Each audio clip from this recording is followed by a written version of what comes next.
Welcome everyone to the Lean on Agile show. I'm your host, Shaheen, and today I have a very special guest, David Anderson. Thank you, David, for joining us. Hi everyone. Thank you for inviting me, Shaheen. Nice to be here. It's a pleasure having you.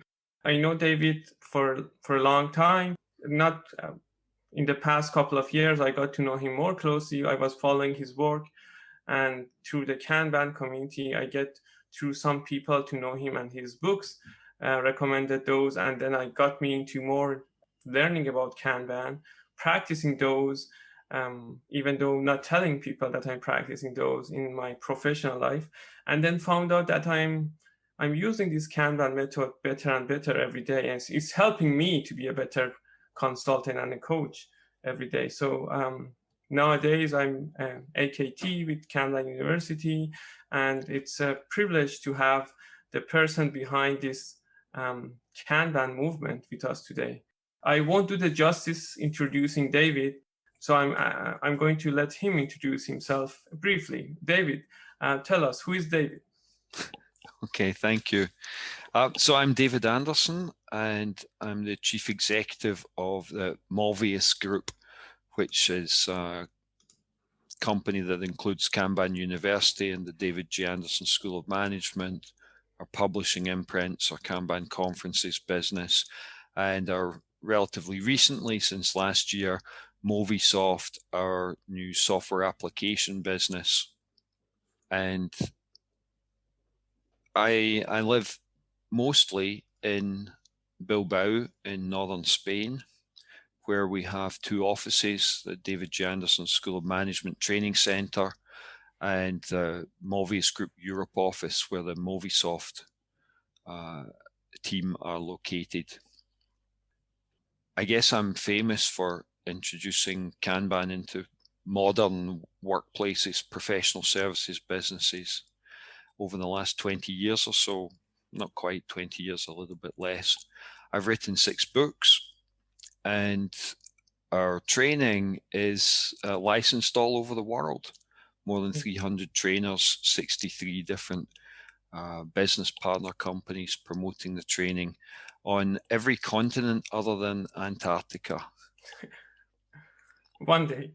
Yeah, one of the Chileans tells me that he's promised me to teach Kanban on Antarctica because the Chileans have a base there.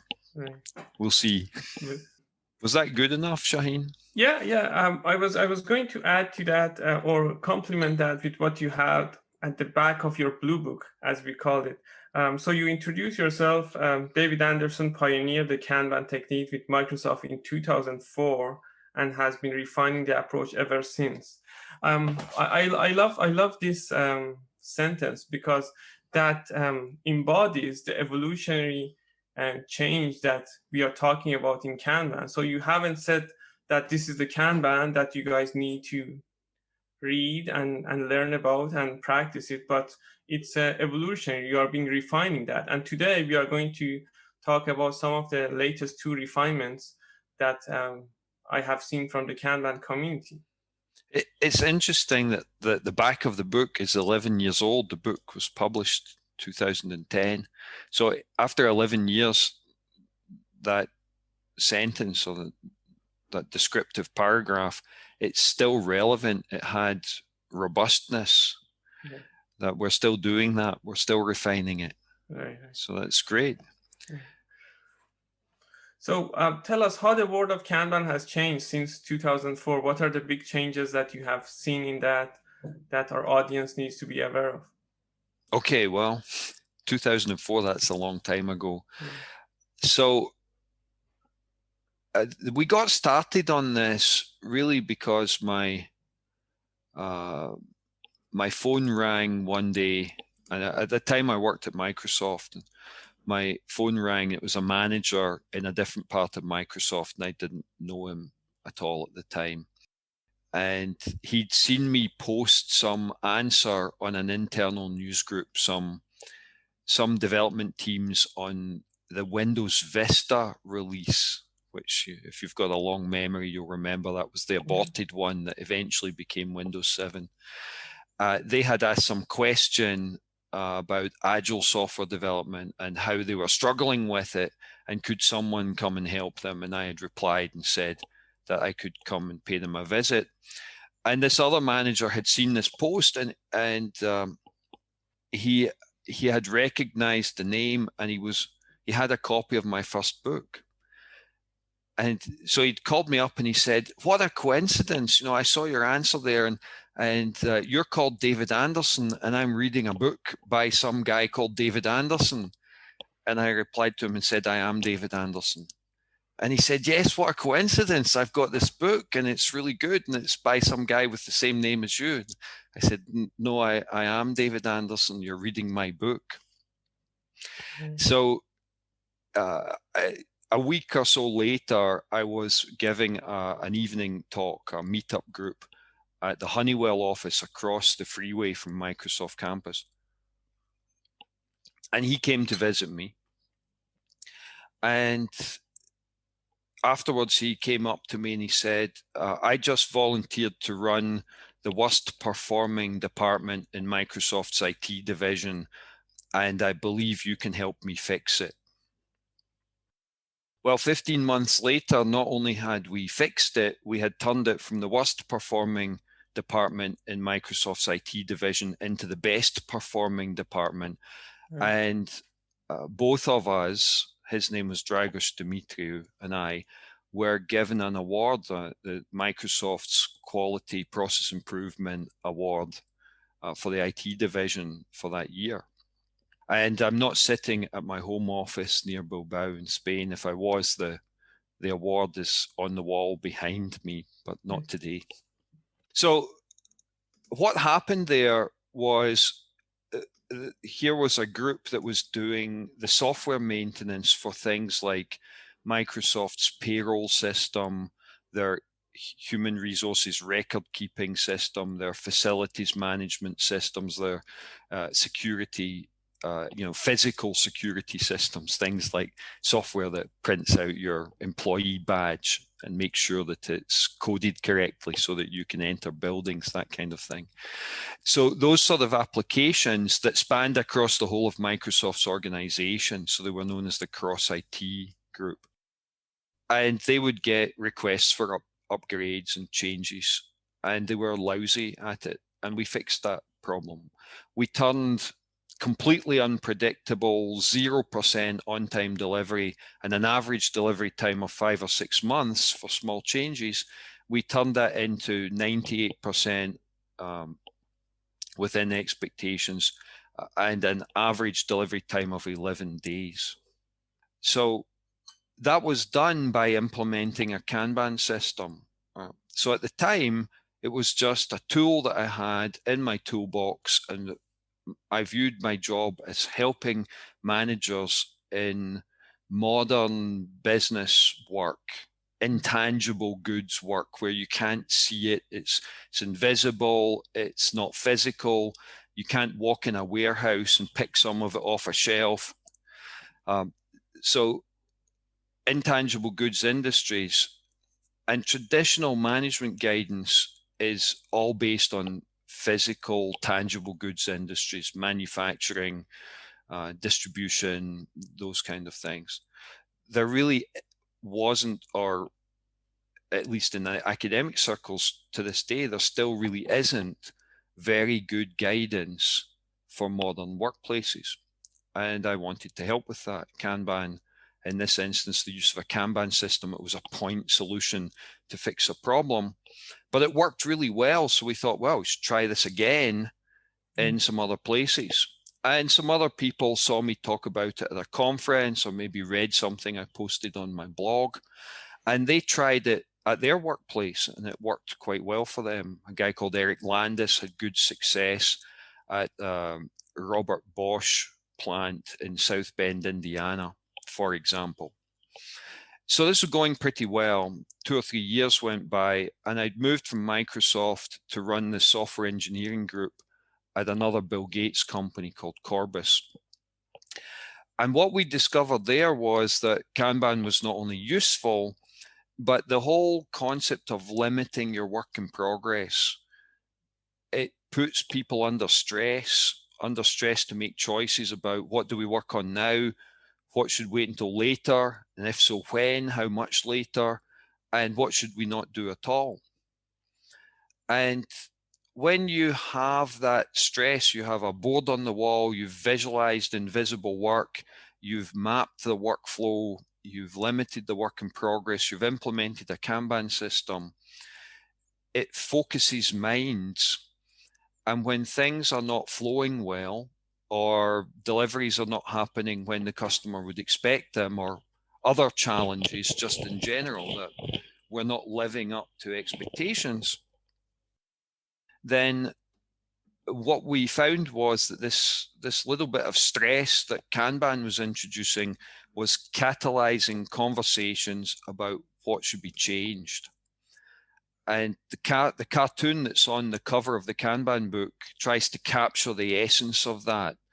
That small group of people are standing in front of the board, having their daily meeting, and they're discussing how well things are going, and it's not going so well. I'm busy. I'm overloaded. I'm idle. Things are not flowing smoothly, and the fourth character says, "Let's do something about it."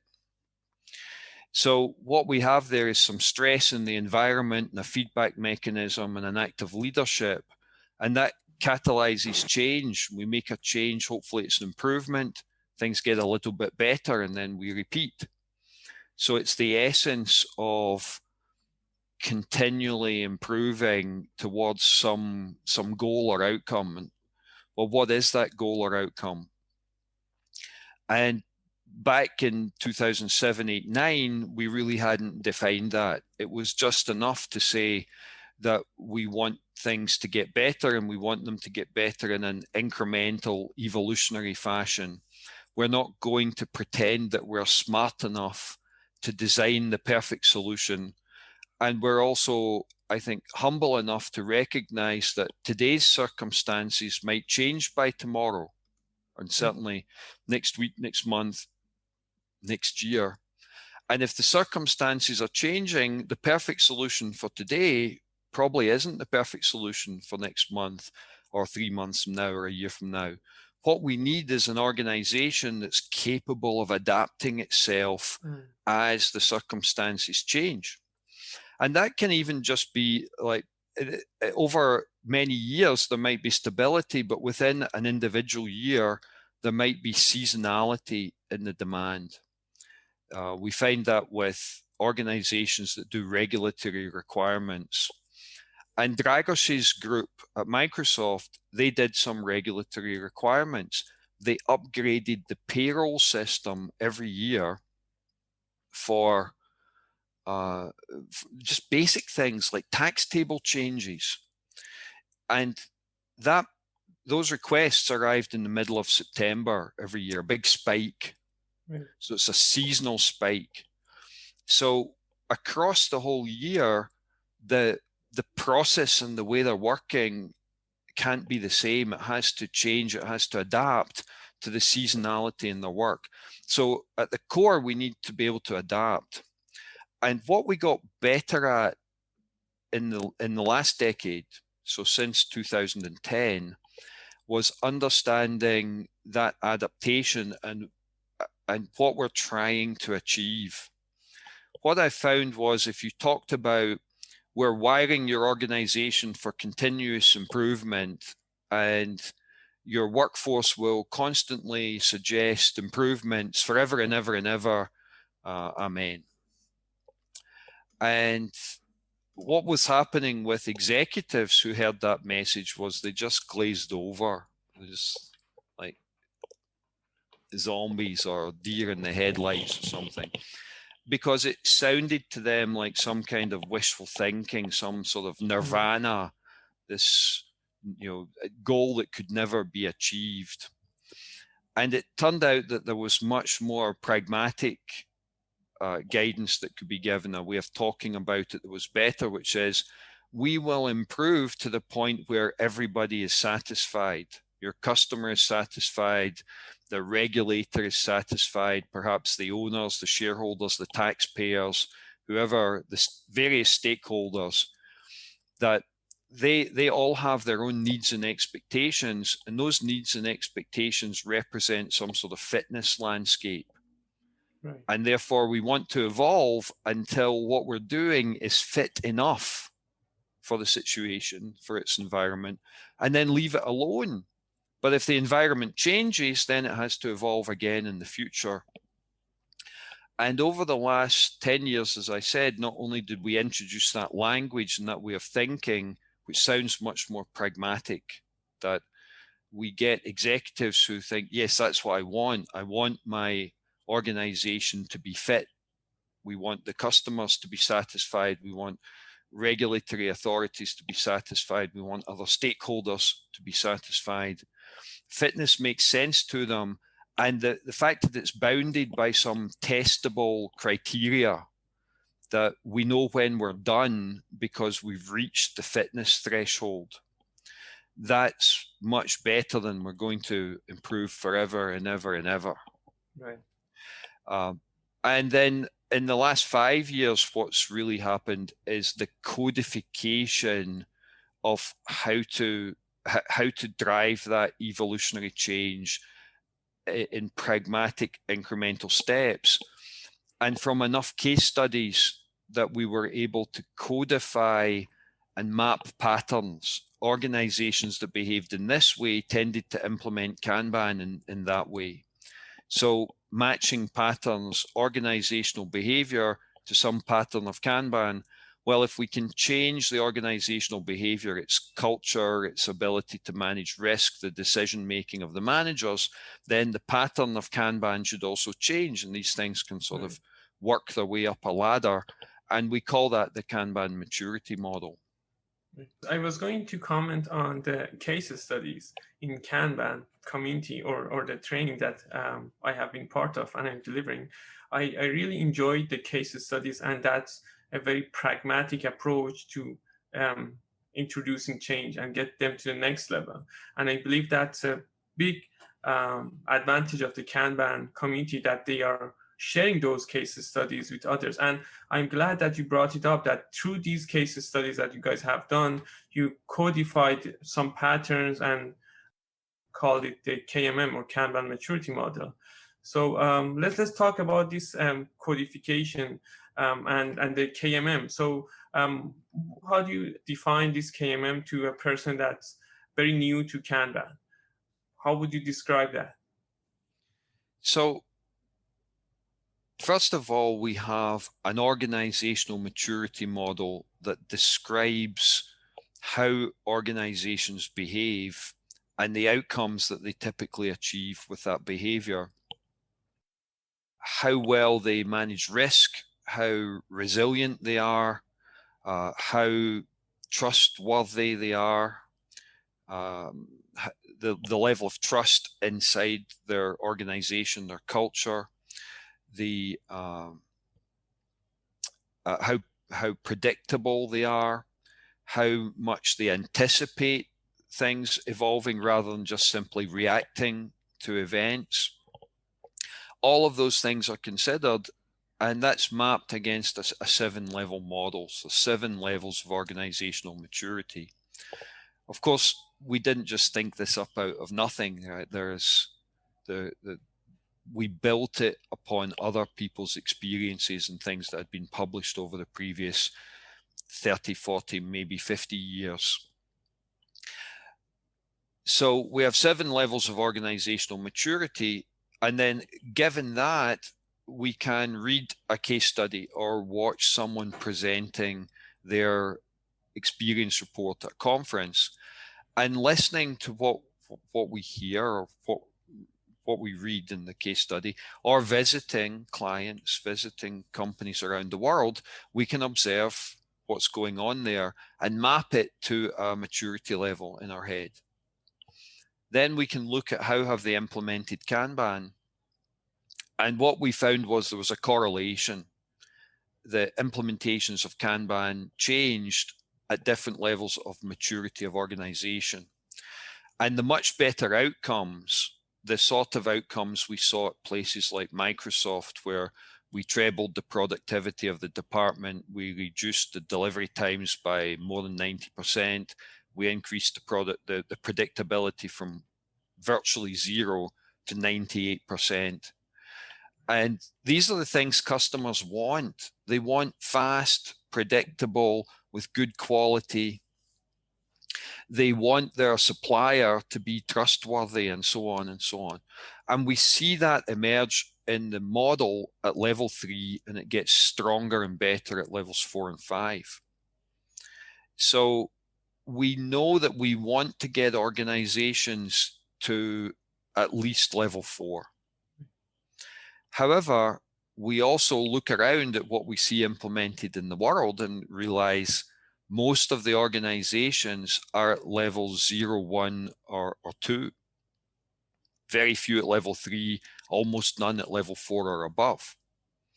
So the challenge becomes not one of, can we come up with much more advanced and complicated Kanban solutions? We had a bunch of them already. People weren't using them. They weren't using them because they weren't ready for it. So really the challenge isn't about improving the Kanban. The challenge is about improving the organizations, improving their maturity. And what we've discovered is that maturity is limited by the maturity of the leaders. It's limited by their culture. The organizational maturity is limited by the organizational culture, and the culture is limited by the leadership.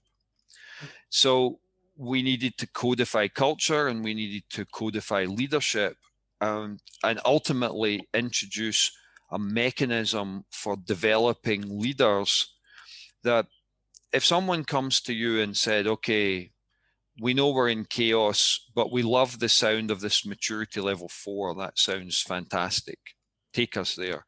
And they're running a maturity level 1 organization and they're a maturity level 2 leader, you'll never get to level 4.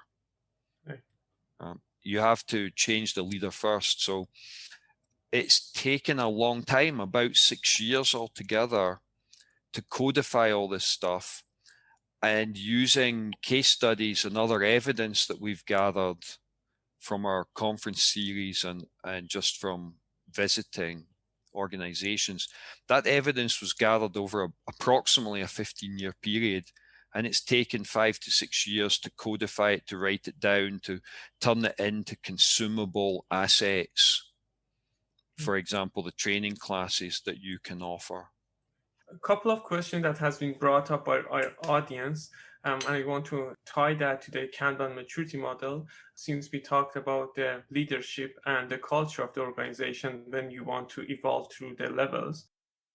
So the question is, would there be a need to have a buy-in on the Kanban introduction to that organization, or can you use these maturity models in an organization that not necessarily is Kanban, or they are let's say they are a Scrum or they are Waterfall?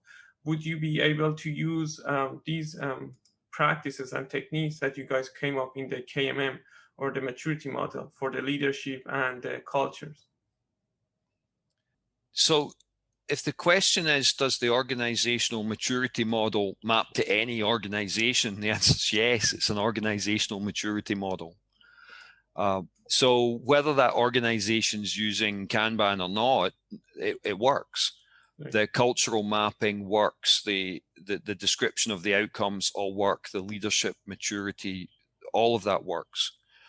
However, when you look at the poster for the Kanban maturity model, what's mapped on there are Kanban practices. Mm-hmm. There are no Scrum practices on there, for example.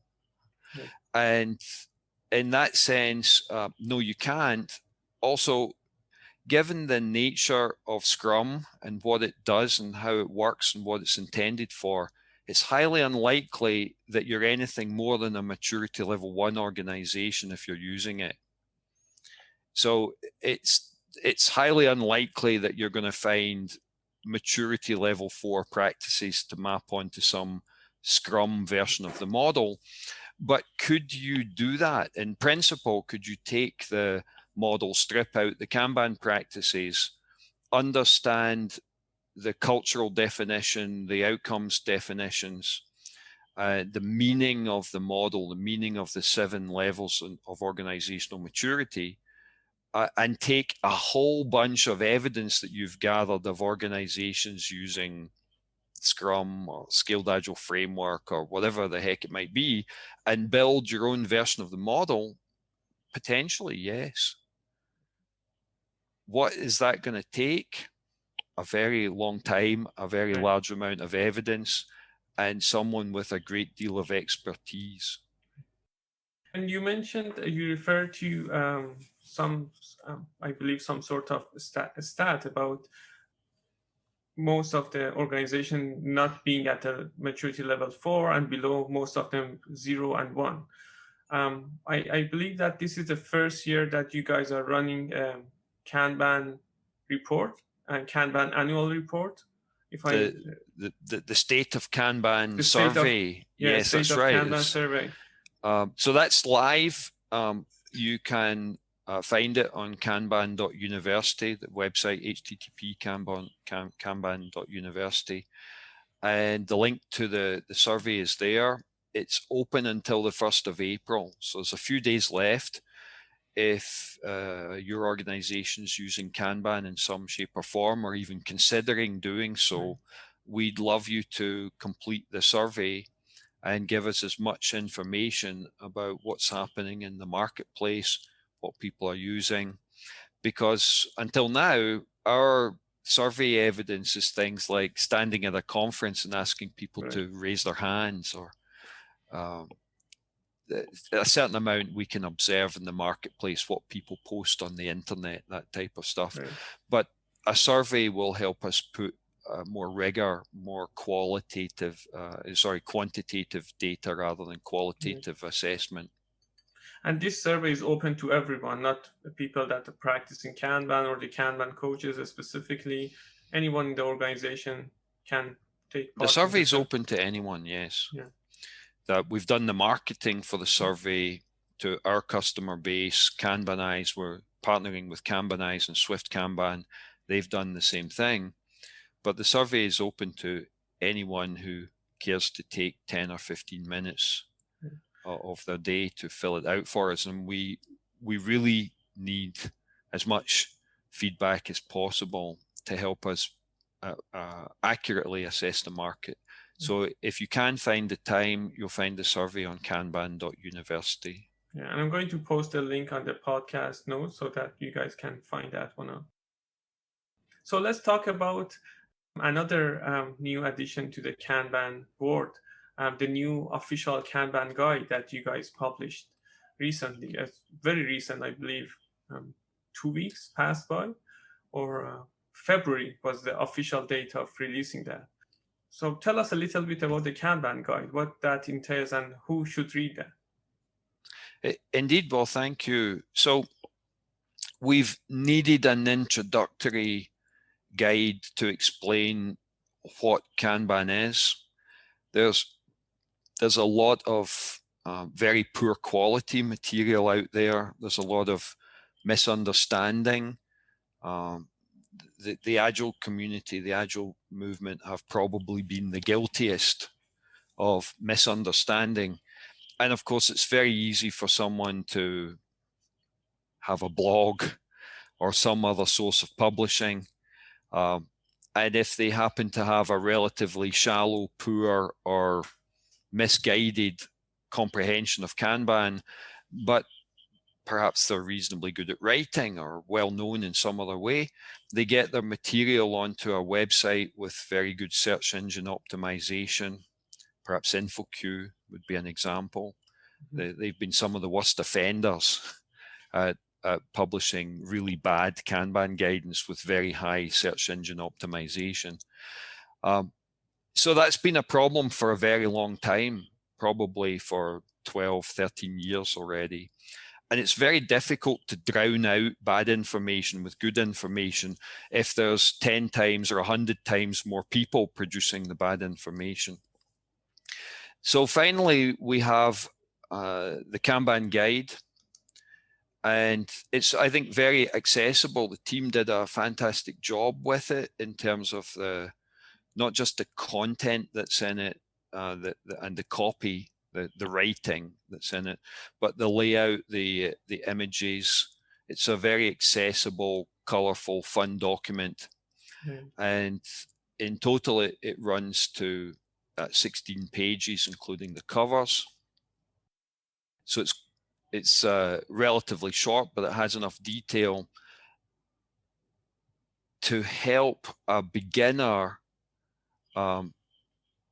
understand what Kanban is, or for that matter, something that you can give to someone. You can take the PDF, print it out, you can send them a link to the PDF so that you can perhaps correct their understanding, or if they're a complete novice and they don't have any understanding yet, that's fantastic.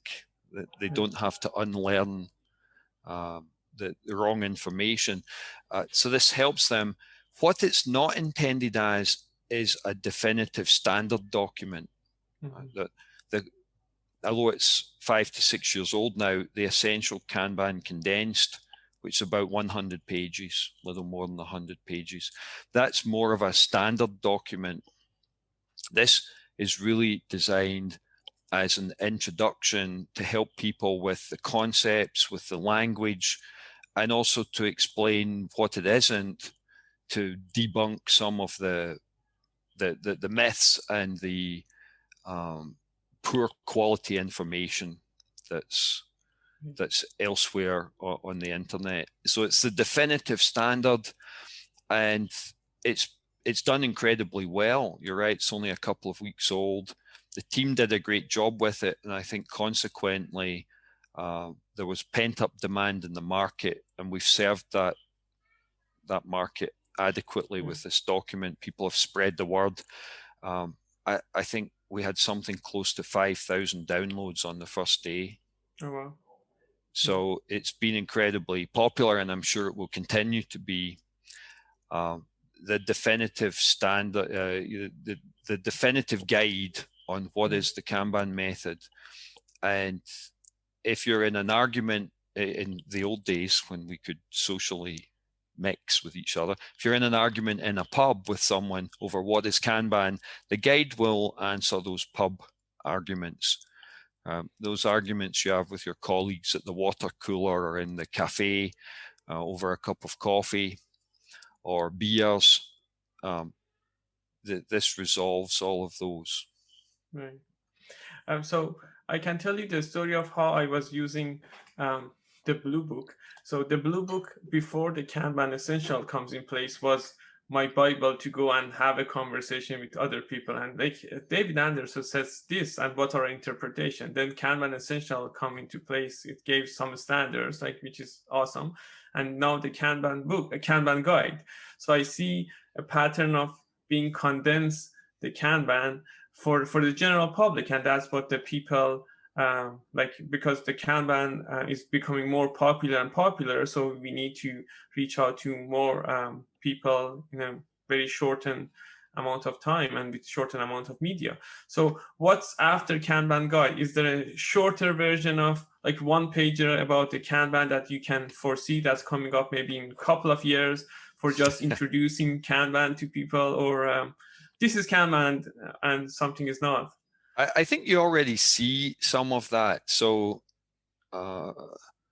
on page 3 of the guide, for example, there is a half page which is also available as a poster, the Kanban method. So we've already produced those assets, those one-page things. They already exist. People have access to them. And at the other end of the scale, we have the Kanban maturity model, and the book that goes with that, the second edition book, KMM 1.2, it's 130,000 words. So it's not a small book. Yeah, and there's 150 plus practices described in there. So we have everything from the one-page guide to the 500-page, almost 2 inches thick. I think it's about 4 centimeters thick, the book, at the other end of the scale. And the goal going forward will be just to continue to refine those, to keep them fresh. We learn from teaching, we learn from small failures almost every day, that if someone hasn't understood correctly, or they've misinterpreted, or they've implemented something incorrectly, well, what was it about how we taught it to them, how we documented it, that could have been better? And that drives change and improvement. It drove changes like remove continuous improvement and replace it with fit for purpose, right? Rather than focusing on continual forever and ever try to make something better, just focus on raising to the standard of what represent fitness in the environment. That those kind of changes happen over the years, and they make the method better, in the sense that more people can do it, so it's more accessible. They are more likely to implement it properly, so it's more effective. It's more predictable. Both the implementation and the outcomes are much more predictable, and the whole thing is much more trustworthy. And gradually, we've also been stripping out language that relates to the IT industry. Because clearly, our early implementations were all in software development, IT services, so technology sector. And now we start to see growth in many other vertical markets. The legal sector with law firms, accounting, advertising agencies, market research companies, pharmaceutical development, so drug discovery, geology or geophysics, so activities like drilling holes in the ground to see whether there might be oil underneath, that kind of thing. So a very wide range of professional services, architecture, civil engineering, many different vertical markets. And this creates a challenge in the sense that our guidance has to be, it needs to be very general. It needs to use very plain language, and that makes it rather abstract. And for every individual vertical market, people do want to see examples and implementations from their vertical using their own language. And we need to be able to cope with both of those. So we've had to strip out the arcane technology sector language to create much more general plain language guidance. And then at the same time, look at how we can introduce specific flavors of things. And with the Kanban guide, we wanted to be as industry agnostic as possible. It's the introductory guide, whether you're a lawyer, an accountant, a civil engineer, an architect, an ad agency producer or account manager, or a geologist, geophysicist, pharmaceutical researcher, and so on and so on. You talked about the continuous change or continuous improvement. I remembered about the KMM Plus. So tell us a little bit about KMM Plus. KMM Plus is a community of people that are using KMM in their organization, getting their stories around. And you tell us more about that. So KMM Plus, the website is kmm.plus. You can go take a look. It's a subscription service, and it contains all the information which is in the Kanban Maturity Model book and newer information which we've developed since, things that are targeted for KMM 1.3 and a third edition of the book, perhaps September 2022. But it's more than just an online book, right? The information's accessible through, I think, already 15, 16 different infographics. and therefore it's visual, and you can navigate through the information in ways you could never do with a book. The idea is that KMM Plus becomes a tool that people use on a day-to-day basis to make sense of their current situation, to look for ideas, to look for definitive guidance on what to do next at a very detailed practice level. And we have a lot of plans for premium services with KMM Plus. It's not just an easy to navigate repository of information. There will be a lot more tooling. There will be explanatory videos. There will be tools for doing things like appraisals. There will be coaching tools. The premium levels of KMM Plus in future will be targeted at people who are doing learning, people who are doing coaching, and then ultimately the potential to have a marketplace where you connect people like you, coaches, trainers, consultants, experts in Kanban, with practitioners in the field who need advice, guidance, and help with their improvement initiatives. So KMM Plus is really the future, but it's already an incredibly powerful and useful tool that people should be using on a day-to-day basis. And they need to have a mindset that it's a tool to be used and not just an online version of a book. The KMM isn't a book to be read. It's this, massive set of codified guidance on how to improve organizations. We have started a KMM book club in Toronto, and we bought the book, and finally we found out that KMM Plus is a better place to have those conversations, because it's visually you can navigate to the places that you want to go and drill down, versus in the book you have to go through the pages, find out what exactly you want to do. So highly That's great. I'm really glad to hear that. Yeah. At the time when I decided to do it and create it, there was a lot of skepticism. People were like, well, what is this for? Why didn't you just do a Kindle version of the book?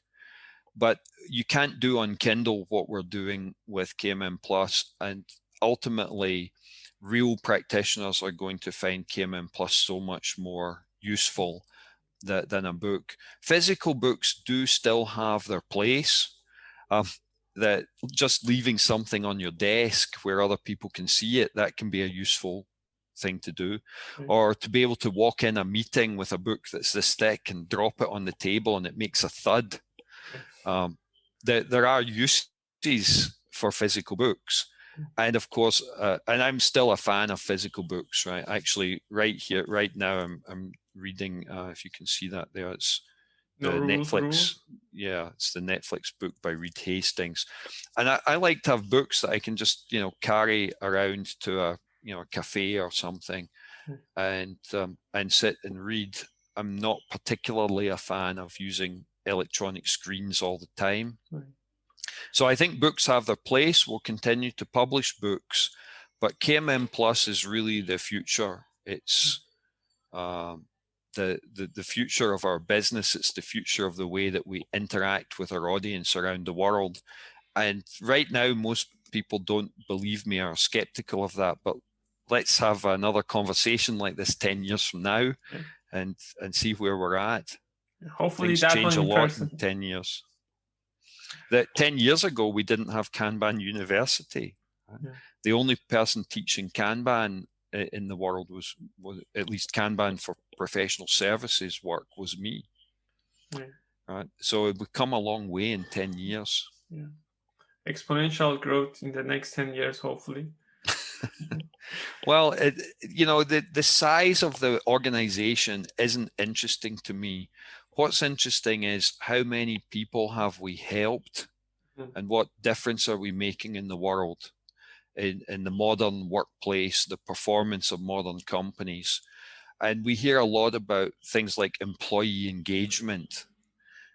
And employee engagement goes up so much. If people have meaning in their work and they feel they're doing good work, their customers are happy, they hear good stuff back from their customers, that's what makes people happy at work.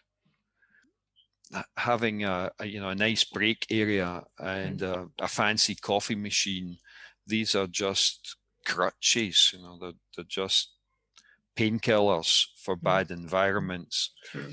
So if we can make a real difference in the modern workplace, that's what I care about.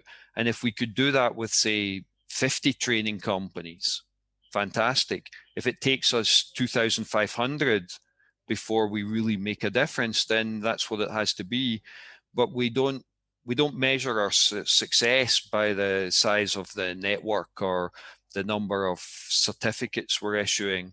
What's much more important to me is that after someone's come through our training, they go back to their office and they do things differently, that they make an impact in their organization as a consequence of our training, that our brand essence is pragmatic, actionable, evidence-based guidance. And if that's true, what we should see coming back are genuine changes in organizations. So we measure our success and effectiveness by those stories, by what we hear. Thank you, David. David, we are getting to the end of our conversation, and I want to engage the audience. We were using an online tool to ask you questions. I'm going to ask the one question that Karen asked. What is a common misconception or a myth about Kanban that many people have and that you would like to clarify? Wow, well, there's so many to choose from there. I think the most common one is that it's some sort of process framework. They've come at it from the wrong mindset. Now, people often just say framework. What they mean is process framework, where it's something like the Fit for Purpose framework that I did with Alexei Zhegloff. That's a decision framework. It's not a process framework. So first of all, it's a process framework. What the heck is a process framework? A process framework is an incomplete process. And if we go back into the 1990s when we had defined methodologies, if the methodology told you everything, it told you the roles, the responsibilities, who does what, who hands things off to whom, and so forth, then it was complete. Well, imagine you strip out a lot of the detail and you just leave in the basic structure, and you allow the implementer to add the extra details, to customize it for themselves, if you like. That's what a framework is. And the Agile movement preferred frameworks because the old world was 15,000 pages of rational unified process, or 100,000 pages of the Accenture or Anderson Consulting, as they were, A1 process. And your process gurus came along with the process manual and they dropped it with a big thud on your table. And they spent 3-4 months with you tailoring the process. That meant shrinking it down. Right? Alistair Coburn called that shrink to fit. And the Agile approach was stretch to fit. You have a framework and then you add in the extra bits that you're going to need. And nevertheless, what you end up with is a defined process. You have a partially defined process called a framework, and you add some stuff to it if you know what you're doing. And that's 20 years ago, I was raising the alarm bell on this. People don't know what they're doing. They're not going to add their own stuff intelligently to these so-called frameworks. They're not going to be able to stretch to fit. They don't understand that. So using Alistair's terms of shrink to fit and stretch to fit, I said Kanban is evolve to fit. Right? You start with what you do now, and you add the Kanban method, and it causes what you do now to start changing, and it evolves into something else, and that something else is fit for your environment. Therefore, it's a meta-level activity. It's acting on your process. It isn't a process. It isn't a process framework. And therefore, the Kanban method cannot be compared to Scrum or Scaled Agile Framework or Extreme Programming or any of these Agile methods. It is not of the same genus. It's a different species altogether. It's more similar to the Toyota way or the 5 focusing steps in the theory of constraints. It's a definition of a method for evolving things. And that's the key misconception, that Kanban's not an agile method. It's a way of evolving your organization for improved agility. It's the alternative path to agility. That's why we use that as the slogan, the tagline for Kanban University. Thank you, David. One more question that I have for you from Paul is, what online remote tools do you recommend for visualizing flow through a value stream that crosses through many teams? So Kanban University has 3 partner companies: Kanbanize, Swift Kanban, and Nave. Nave is mostly a plugin for metrics and use in the Kanban cadences, the feedback mechanisms. So things you might use, reporting at service delivery review, operations review, risk review. The 2 Kanban tools we recommend are Kanbanize and Swift Kanban. Okay, thank you. There are other ones, but there are reasons why we have business partnerships with the best tools on the market. Right. Yeah. So one last question before I hand it to you, Dave. What any advices that you have in our professional lives? When you look back at your professional life, is there anything that you take from that? And for our practitioners, tell us that you pay attention to this. Or what were there anything that you would have done differently that in hindsight you want to share it with us? I've been asked this question from time to time in these kind of things. And perhaps the last time it came up, I was asked for some advice, and I used the Yogi Berra one-liner, which is, if you come to a fork in the road, take it. Now, apparently it was actually very pragmatic, actionable, specific advice, because he lived in a house. It was kind of, I guess, up in a hill in the trees, and the gate was perhaps 500 meters away from the house. So when you entered the gate, you'd start to go up, and then there was a fork in the road, but actually the whole thing was a big loop. So he would tell people, come in through the gate, and if you reach a fork in the road, just take it, because either way will lead you to my front door. But it's a fantastic piece of guidance. If you reach a fork in the road, take it, make a decision. I'm going this way, I'm going this other way, and proceed with no regrets.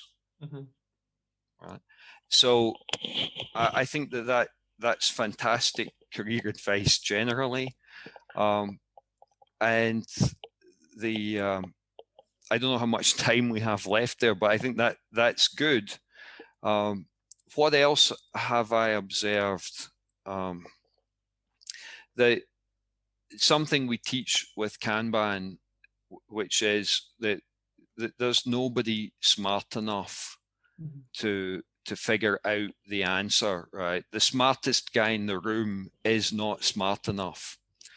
And therefore, we need to be able to respond to unfolding events and recognize that evolutionary change, whether it's in your own career or the workplace you're working in, is going to produce more. It will make you more resilient, and it will produce more robust outcomes. And consequently, something which has evolved in the environment, in the marketplace, it's going to be stronger than something that was designed, no matter how good the designer was. And there's a core humility in that recognition that nobody is smart enough, and that all you can really keep asking yourself is is what I'm doing fit for purpose? And if I'm not seeing the results I expect, in what way isn't it fit? And how might we improve it? And we apply that to our own thinking, then things keep evolving. You look back over the last 10, 15, 20 years of what I've been doing, it's always evolving. There's always new stuff coming. And there really isn't a secret to that innovation other than holding what I'm doing to some bar of expectation and realizing it's not fit enough, it needs to be better. Thank you for your thoughts. We are coming to an end, David. Is there anything that you want to share with us that we haven't talked about? We have a couple of minutes before we close off. So I just in summary, I think we covered a number of exciting things. Right? There's KMM Plus. There's the new Kanban guide available from Kanban.university. There's the State of Kanban survey that you'll also find on Kanban.university. And I think those were the key elements that we felt that people should know about, things that are new that have been happening. So thank you very much for the opportunity, Shaheen. Yeah, thank you. Again, it's an honor to have you on the podcast. Thank you for spending the time with me. And if people want to get in touch with you, what is the best way that they can get in touch with you? I think the easiest thing is to email info@kanban.university, and right. There are 5 people who monitor that email, and they can forward anything to me. That's okay. The simplest thing to remember, info@kanban.university. Okay. People are welcome to connect to me on LinkedIn if they're not already connected there. And you can message me there also. Okay, again, thank you so much, David. It was a pleasure having you. I hope to do this more often, maybe have you back in after another KMM version in September, as I heard that you guys are planning September of next year. Next year. Oh, yeah. Not this year. Okay, so next year. Not this year. Okay, so hopefully sooner we get to talk. But anyone who's using KMM Plus gets all the latest innovations first. Yeah, and they can contribute, I'm assuming, too. For very new material, we're always looking for beta testers and people who can try things out and contribute, yes. Yeah. Right. And at the moment, that's things like the appraisal method. That's something we're actively working on, the new leadership material. But there's also portfolio program and project management extension. And those who are familiar with our more advanced work on enterprise services planning, we also need to complete the mapping of ESP for the higher maturity levels. Right. So there's plenty of work still to do. Right. We're not done yet. Yeah. Yeah. Again, thank you so much, Dave. Thank you. And thanks to everyone who's been listening. Bye.